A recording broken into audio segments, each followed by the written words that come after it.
dibiarkan terbengkalai, dan jalan-jalan yang dulu menghubungkan 4 penjuru dunia tergerus oleh waktu dan debu. Namun satu hal yang tidak runtuh bersama kekaisaran itu adalah nama Sargon. Ia tidak dikenang sebagai seorang penindas, melainkan sebagai leluhur para raja, sebagai perintis gagasan kekuasaan global, sebagai cahaya pertama dalam sejarah manusia yang menyalakan ide tentang kekaisaran. Dalam naskah-naskah Babilonia berabad-abad kemudian, para juru tulis menyebutnya dengan penuh hormat. Mereka menulis kisahnya di tablet tanah liat dengan kata-kata yang bergetar antara kekaguman dan ketakutan. Bahkan di masa kekaisaran Asyur, para raja besar seperti Tukulti-Ninurta dan Asyurbanipal menyebut dirinya sebagai penerus Sargon. Kisah kelahirannya menjadi legenda. Diceritakan bahwa ia adalah anak haram dari seorang pendeta tinggi yang diletakkan dalam keranjang anyaman dan dihanyutkan ke sungai. Air tidak membunuhnya, ia mengangkatnya, menuntunnya.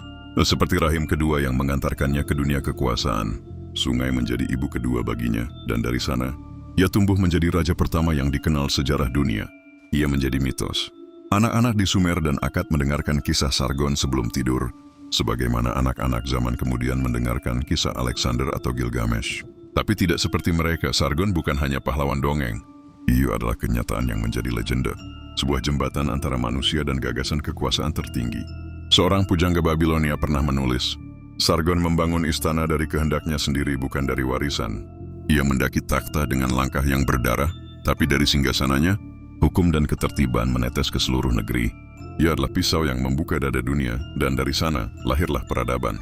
Di atas dunia yang terus berubah, yang kerajaan-kerajaannya datang dan pergi, Sargon berdiri abadi, sebagai manusia pertama yang memandang bumi bukan sebagai negeri-negeri terpisah, melainkan sebagai satu kesatuan yang bisa dipimpin, diatur, dan dibentuk.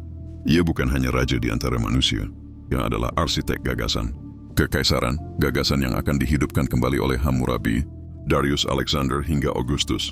Tapi akar dari semua itu, akar dari gagasan bahwa dunia bisa ditaklukkan oleh satu kehendak adalah Sargon. Dan di akhir hayatnya, di tengah bisikan dewa dan debu yang berputar di udara gurun, ia menulis, Aku lahir dari sungai. Aku hidup karena kehendak langit. Aku memerintah karena keberanian hatiku.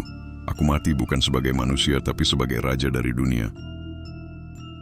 Aku lahir tanpa nama, namun langit memberiku takhta. Bukan darah dan bangsawan yang membuatku raja, melainkan keberanian yang tak mengenal asal-usul. Sungai membawaku dalam keranjang beranyaman, tapi kehendak dewa-dewa menempatkanku di atas dunia. Kekuasaan bukan diwariskan, tetapi direbut, dibentuk dengan tangan sendiri, dan dijaga dengan kebijaksanaan.